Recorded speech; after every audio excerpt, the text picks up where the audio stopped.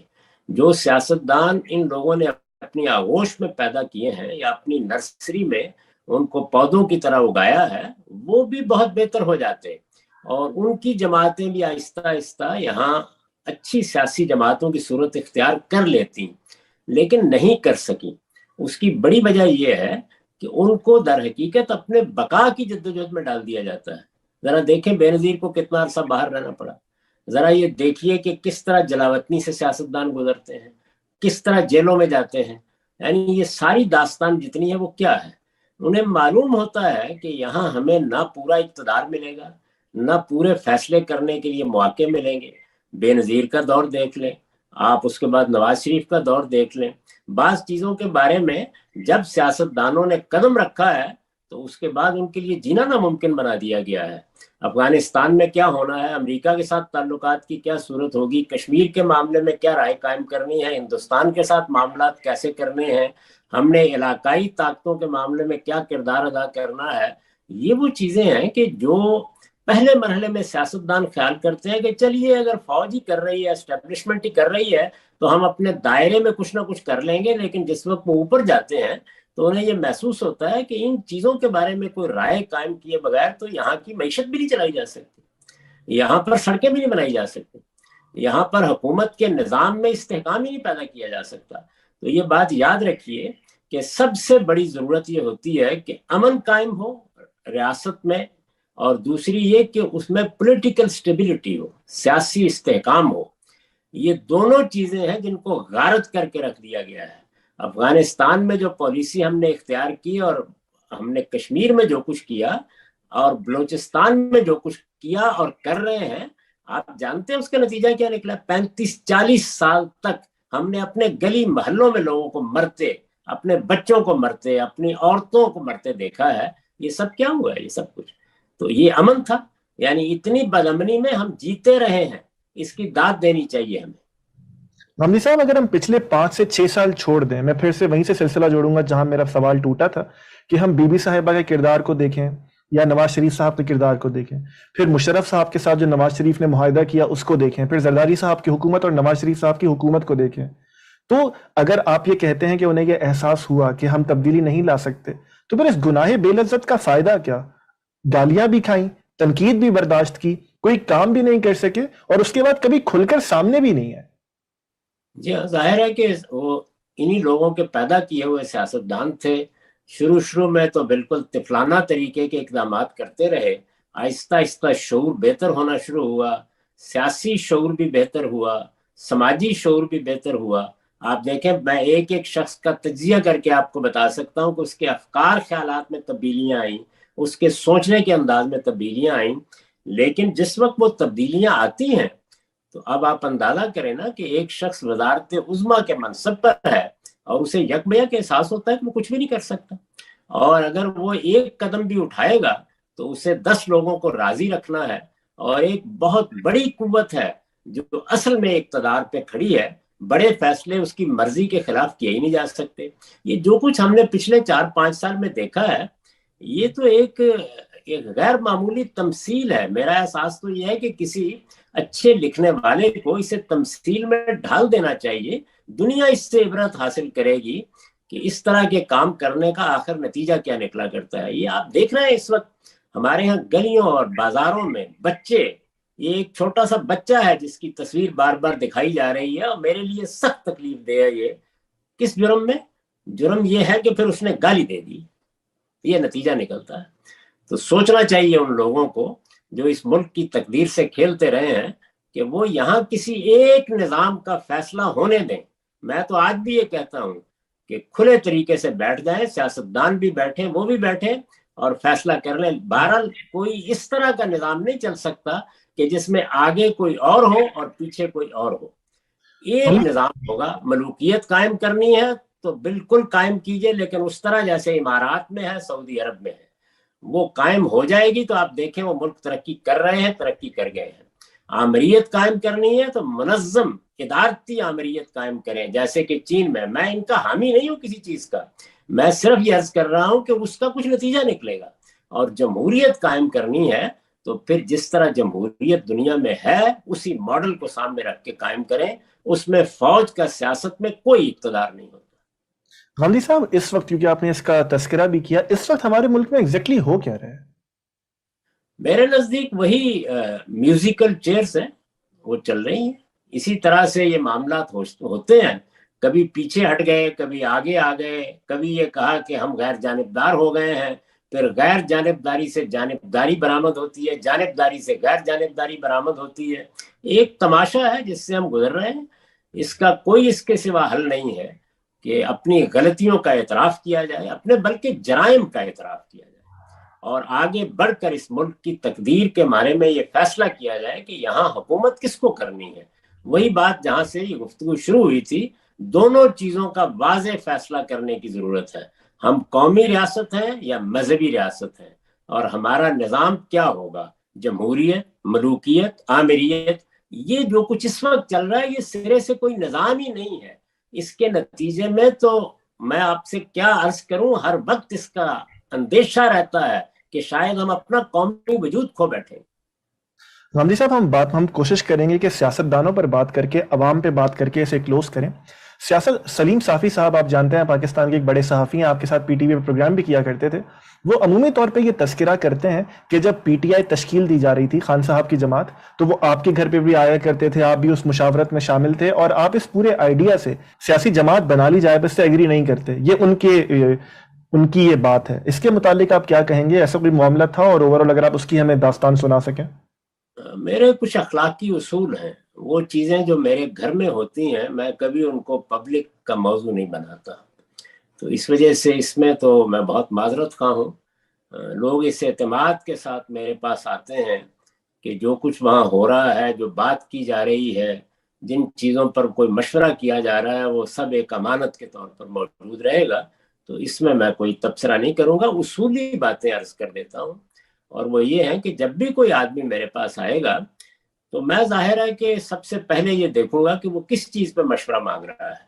تو اگر کوئی آدمی مجھ سے کہتا ہے کہ میں سیاست میں آنا چاہتا ہوں، یا میں سیاست کرنا چاہتا ہوں، یا میں سیاسی جماعت بنانا چاہتا ہوں، تو میں سب سے پہلے اس کی شخصیت کا جائزہ لے کے دیانتداری سے اس کو مشورہ دوں گا کہ اس کو سیاسی کام کرنا چاہیے یا نہیں کرنا چاہیے. یہ میں ہر آدمی جو میرے پاس آیا ہے اس کو میں نے اسی طرح سے مشورہ دیا ہے، اس لیے کہ میری اپنی کوئی دلچسپی اس سے نہیں ہے.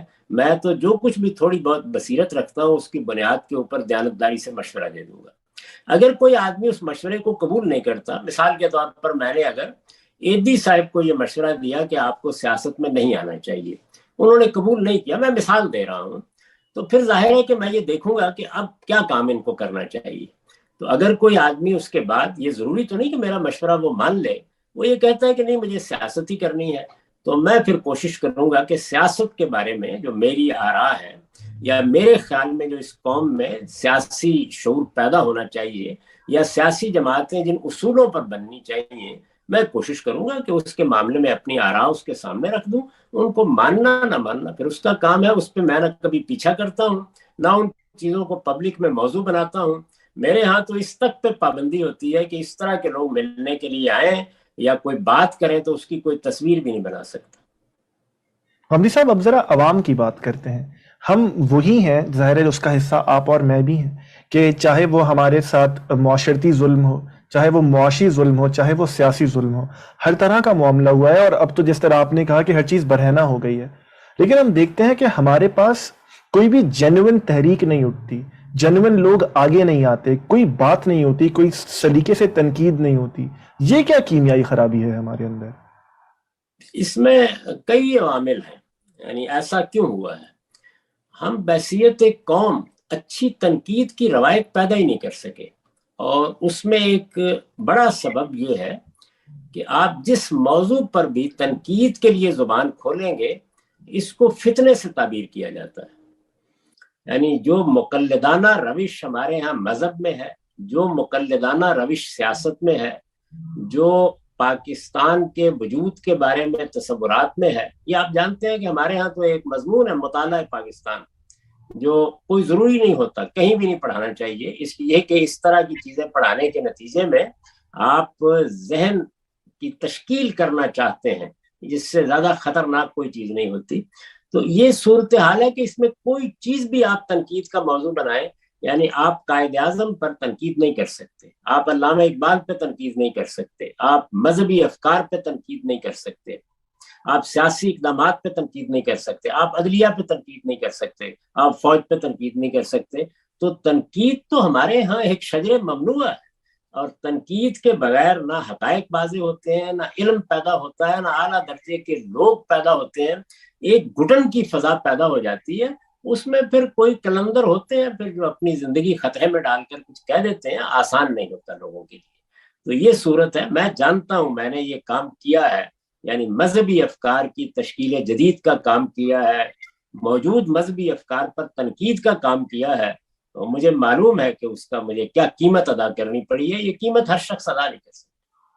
حمدی صاحب ساتھ ہی یہ بھی بتائیے، گو کہ اس میں مختصراً آپ کے جواب میں وہ موجود ہے، لیکن میں چاہتا ہوں آپ کیٹیگوریکلی اس پہ بات کیجئے کہ ایک کہ ہمارے رویوں میں جمہوریت بھی نہیں ہے، ہم صرف جمہوریت کو یہ سمجھتے ہیں کہ الیکشن ہو جائے، حکومت آ جائے. اس پر بھی کلام کیجئے. ساتھ ہی اس پر بھی کلام کیجئے کہ آپ نے ریسنٹلی دیکھا ہوگا کہ ہمارے پاس مذہبی انتہا پسندی بھی بے تحاشا عوام میں بڑھ رہی ہے.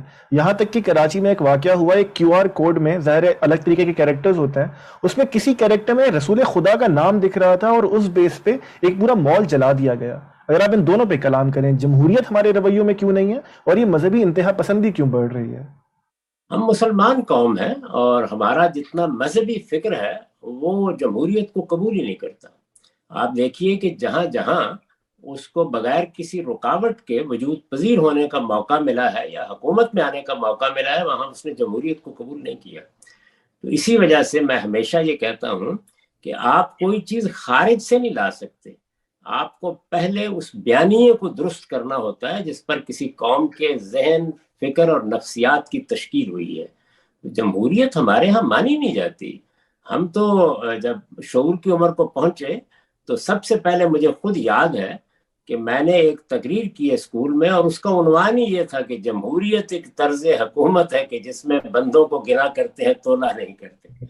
تو ہم یہیں سے اپنی زندگی کی شروع کرتے ہیں. ہر شخص کو خلافت ہونی چاہیے، اور خلافت کیا چیز ہوتی ہے، اور وہ ایک الگ چیز ہے.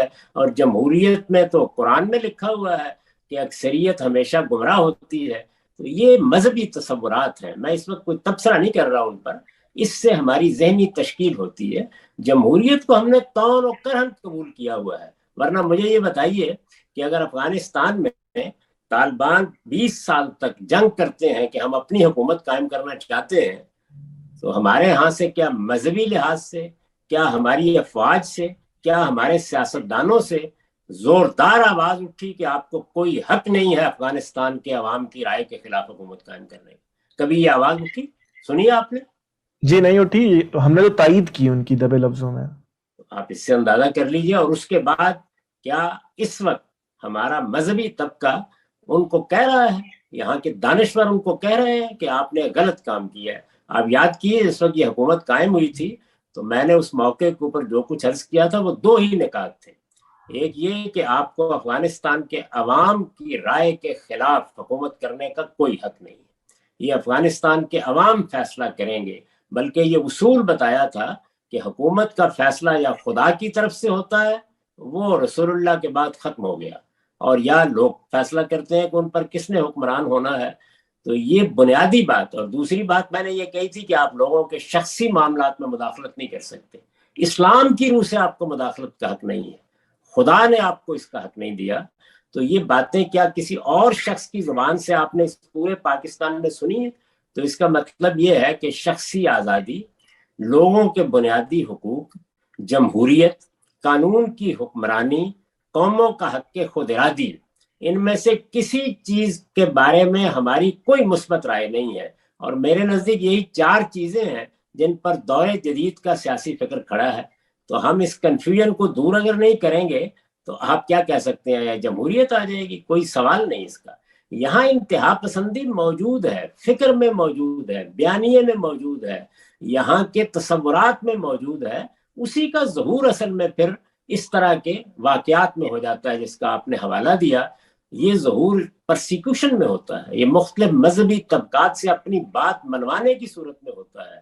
یہ جو کچھ ہمارے ہاں ہوا ہے یہ ہم خود اعتراف نہیں کرتے اس بات کا, کیا کمی کی ہے ہم نے اس طرح کے معاملات میں.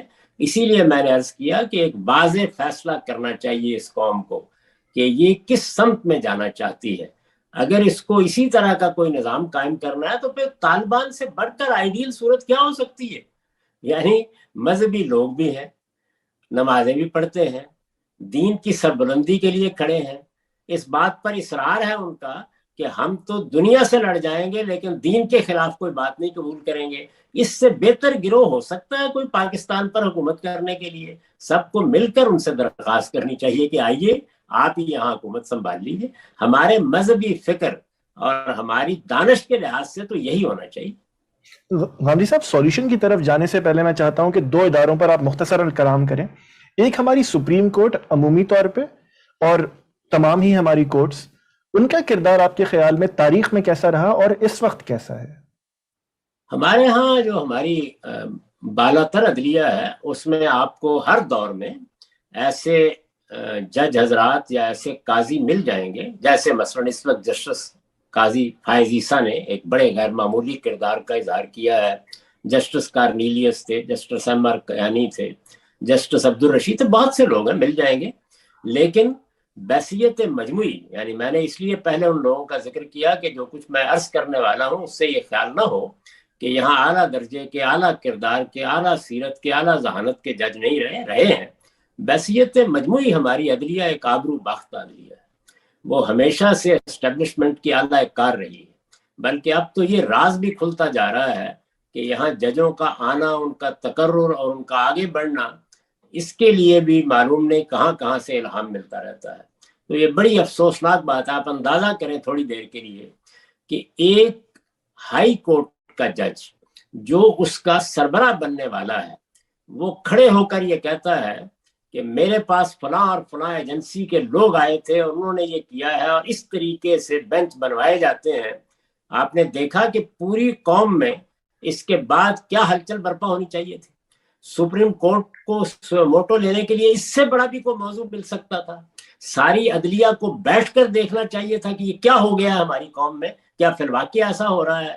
آپ نے دیکھا اس کے بعد ہم نے کیا کیا ہے. تو میرے نزدیک ادارے کی حیثیت سے یہ عدلیہ ایک آبرو باختہ عدلیہ ہے. سچی بات یہ ہے کہ عدالت اور انصاف کا نام اس کے حوالے سے لینا باعث شرم محسوس ہوتا ہے.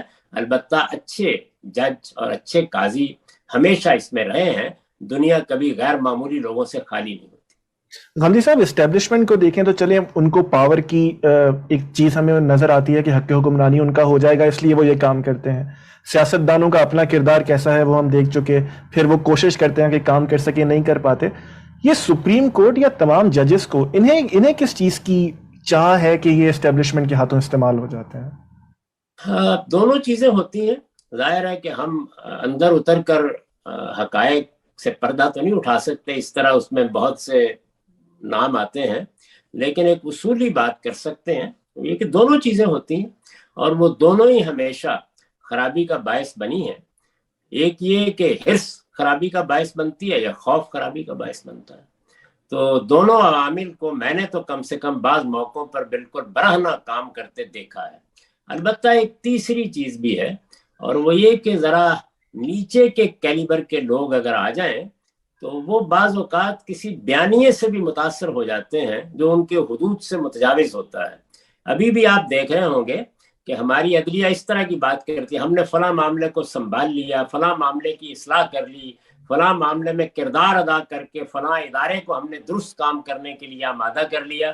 یہ آپ کو معلوم ہونا چاہیے کہ یہ عدلیہ کے حدود سے صریح تجاوز ہے، یہ ان کا کام ہی نہیں ہے. عدلیہ کا کام صرف یہ ہے کہ وہ اندھے ہو کر قانون کا نفاذ کرے، یہ اس کا کام نہیں ہے. تو جب آپ دائیں اور بائیں سے الہام حاصل کریں گے، مقاصد سامنے رکھ کر فیصلے دیں گے، کچھ مقاصد کو اپنے سامنے رکھ کر اپنے ہاں بہت سے تضادات پیدا کرتے چلے جائیں گے، تو پھر یہی کچھ ہوتا ہے جس کو ہم دیکھ رہے ہیں. حمزی صاحب، آخری ستون ہمارا میڈیا، ذرائع ابلاغ، ان کا کردار آپ کی نظر میں کیسا رہا ہے؟ اس میں بھی وہی صورتحال ہے کہ آپ کو بہت لوگ ملیں گے، بعض ادارے بھی جن کا بہت اچھا کردار رہا ہے اور کہا جا سکتا ہے کہ ان میں انفرادی طور پر بعض دانشور، بعض صحافی، اسی طرح سے بعض پروگرام کرنے والوں نے قوم کی تعمیر میں بڑا غیر معمولی کردار ادا کیا ہے. اور اب بھی اگرچہ بہت سے لوگ ان میں سے نکال دیے گئے، لیکن کسی نہ کسی درجے میں اس طرح کے لوگ اپنا کردار ادا کر رہے ہیں. کسی کا نام لینا موضوع نہیں ہوتا اس طرح کے موقع کے اوپر، لیکن ایک اصولی بات وہی ہے. بحثیت مجموعی ہمارے میڈیا کا حال بھی وہی ہے، یعنی بحثیت مجموعی اداروں کی حیثیت سے وہ بھی اسی طرح کی صورتحال سے دوچار ہوتا ہے کہ اپنے سامنے بعض مقاصد رکھ کر، وہ اچھے بھی ہوتے ہیں برے بھی ہوتے ہیں، ان کو حاصل کرنے کی دوڑ میں شریک ہو جاتے ہیں. جبکہ میڈیا اصل میں کیا ہے، یعنی اس نے خبر دینی ہے، خبر تقاضا کرتی ہے کہ آخری درجے کی جانبداری کے ساتھ دی جائے. یہ تو دینی لحاظ سے بھی ایک بہت بڑی ذمہ داری ہے. اس نے تجزیہ کرنا ہے.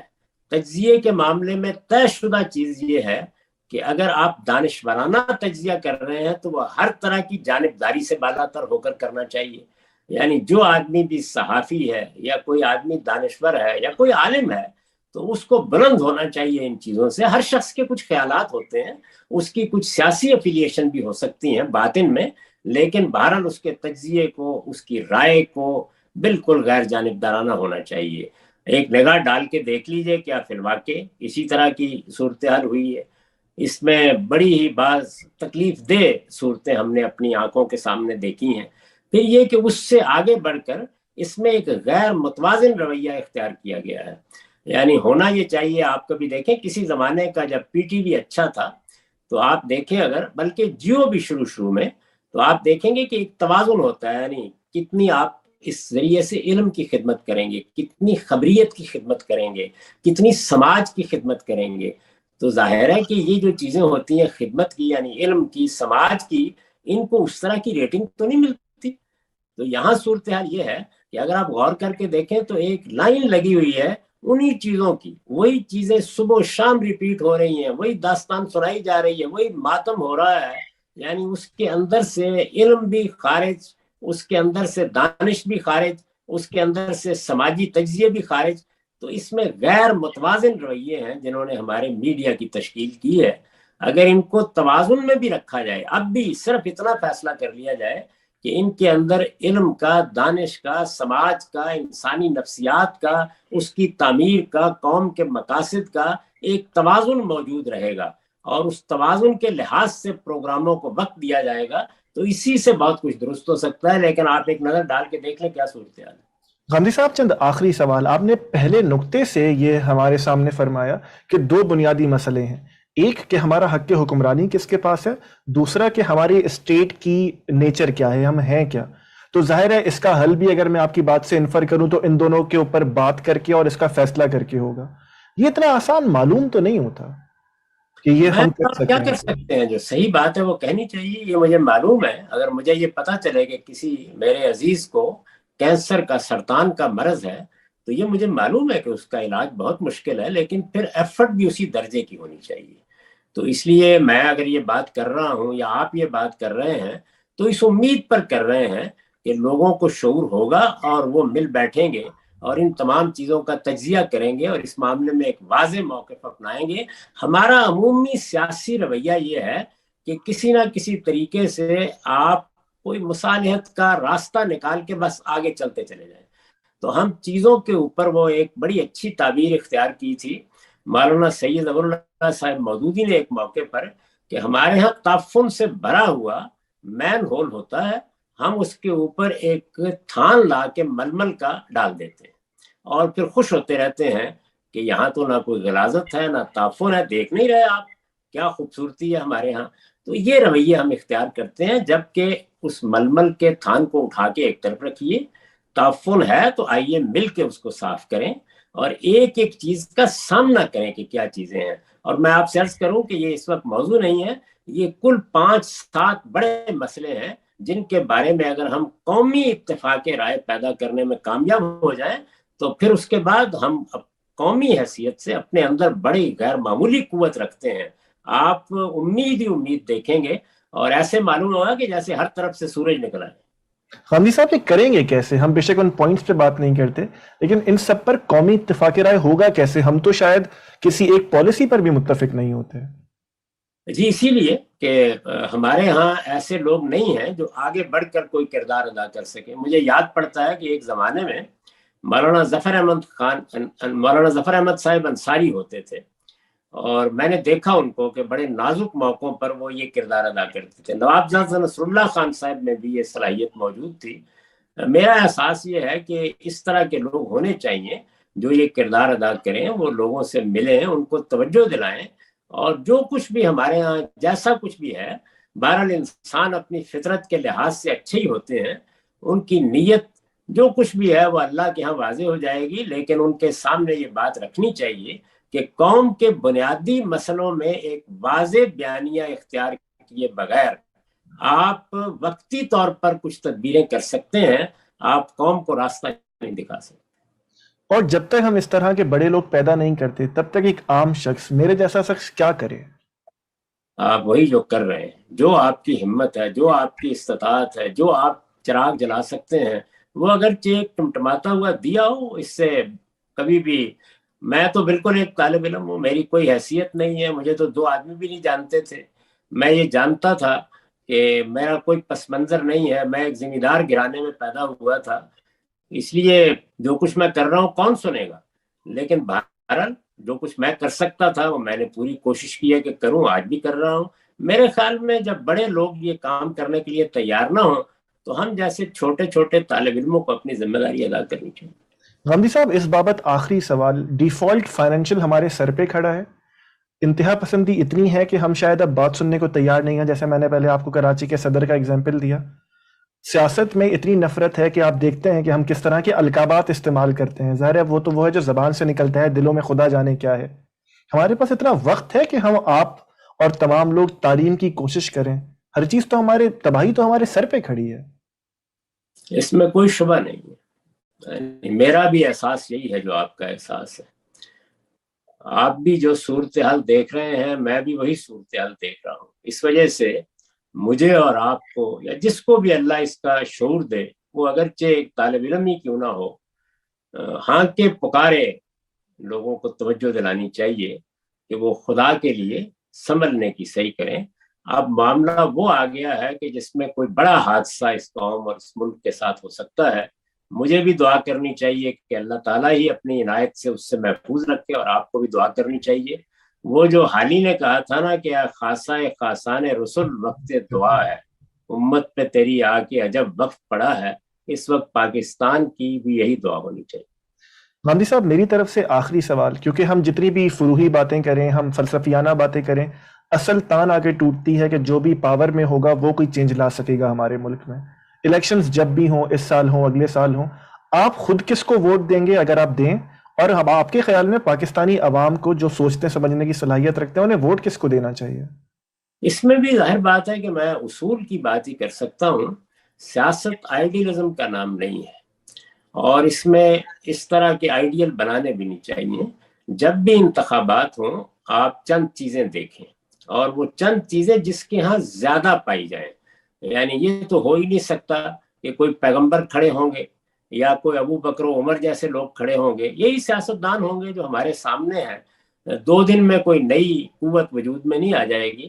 تو جب یہ سامنے آئے تو دیکھنا چاہیے کہ پہلے تو وہ 4 چیزیں جو میں نے عرض کیا ہے، یعنی قانون کی حکمرانی، بنیادی حقوق، جمہوریت اور قوموں کا حق خود ارادی، یہ میرے نزدیک 4 ارکان ہیں جدید سیاست اور جدید ریاست کے۔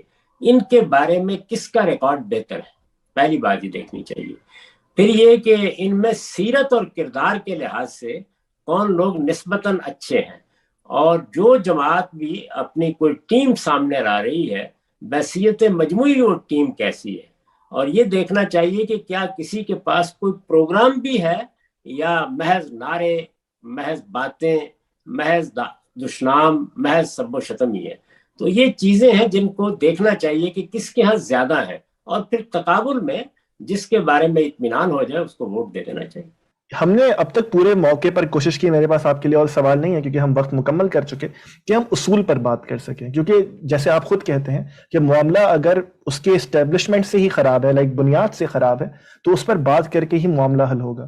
میں چاہتا ہوں کہ آپ اس پہ آخری کلام کیجئے کہ اس پورے مسئلے میں کہ پاکستان کے ساتھ مسئلہ کیا ہے، ہم کس طرف جا رہے ہیں، کیا واقعی ہمارے پاس جو حل پیش کیا جاتا ہے اس کا وقت بھی موجود ہے، اور ہمارے لیے فیوچر کیا ہو سکتا ہے۔ اس پہ اگر آپ چند آخری کلمات کہنا چاہیں تو ہم اسے کلوز کرتے ہیں۔ میں اس پر بھی اللہ کا شکر ادا کرتا ہوں کہ اگرچہ میں نے یہ بتایا ہے آپ کو کہ ہمارے امراض میں ایک بڑا مرض یہ ہے کہ یہاں ہم یہ طے نہیں کر پائے کہ حق حکمرانی کسی کے پاس ہے، اور یہ طے نہ کرنے میں جو چیز سب سے بڑی رکاوٹ بن رہی ہے وہ اصل میں ہماری اسٹیبلشمنٹ ہی ہے۔ اس کے باوجود میں یہ کہتا ہوں کہ اس کا وجود چونکہ ایک طاقت ہے، اس لیے ہمیں مہلت زیادہ مل جاتی ہے۔ یہ بھی اللہ کا قانون ہے۔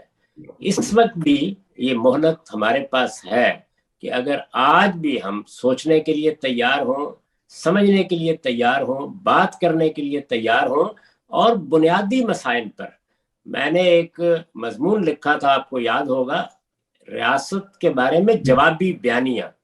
تو اصل میں پاکستان کو ایک اس طرح کے بیانیے کی ضرورت ہے، وہ مداہنت یا مصالحت کی بنیاد پر نہیں، حقائق کی بنیاد پر ترتیب پانا چاہیے۔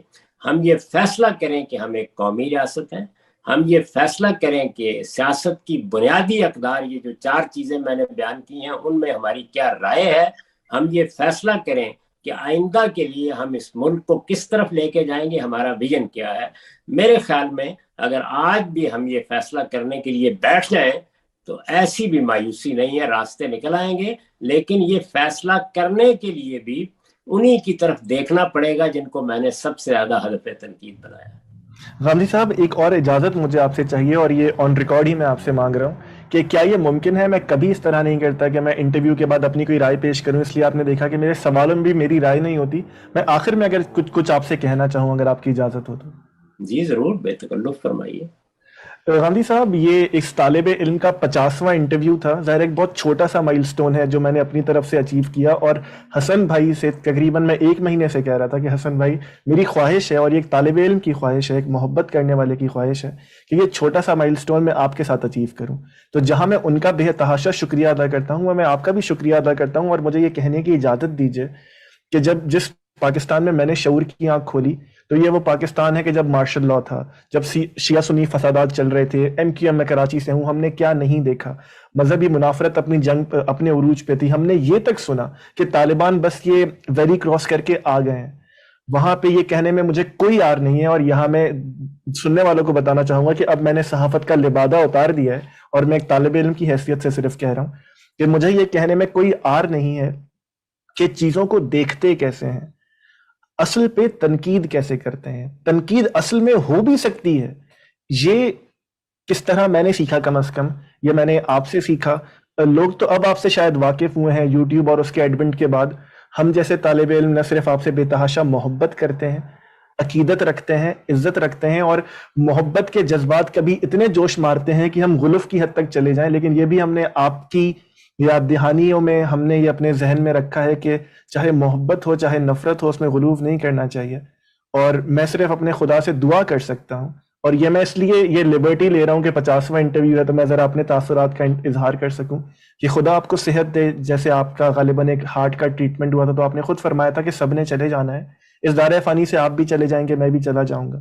جو آپ نے ہمارے لیے راہ رکھ دی ہے، چاہے ہم آپ سے اس پہ اختلاف بھی کریں، کیونکہ جب آپ خود سب سے اختلاف کرتے ہیں تو اور آپ خود کہتے ہیں کہ آپ سے اختلاف ہم کیوں نہیں کر سکتے، لیکن جو راہیں آپ نے ہمارے لیے بنا دی ہیں، میرے پاس الفاظ نہیں ہے کہ میں آپ کا شکریہ ادا کروں، اور میں صرف خدا تعالیٰ سے ان کا جو بھی حق اور جو بھی ان کی بہترین اجر آپ کو مل سکتا ہے، میں صرف اس کے لیے دعا کر سکتا ہوں۔ اور میں بس یہ کہہ سکتا ہوں کہ آپ یقیناً میں جانتا ہوں کہ آپ صوفیانہ مذاہب میں اور اس طرح کا معاملہ نہیں رکھتے، لیکن یقیناً آپ خدا کے مقرب ہیں، تو ممکن ہو اور آپ کرتے بھی ہوں گے کہ ہمارے لیے دعا کیجئے۔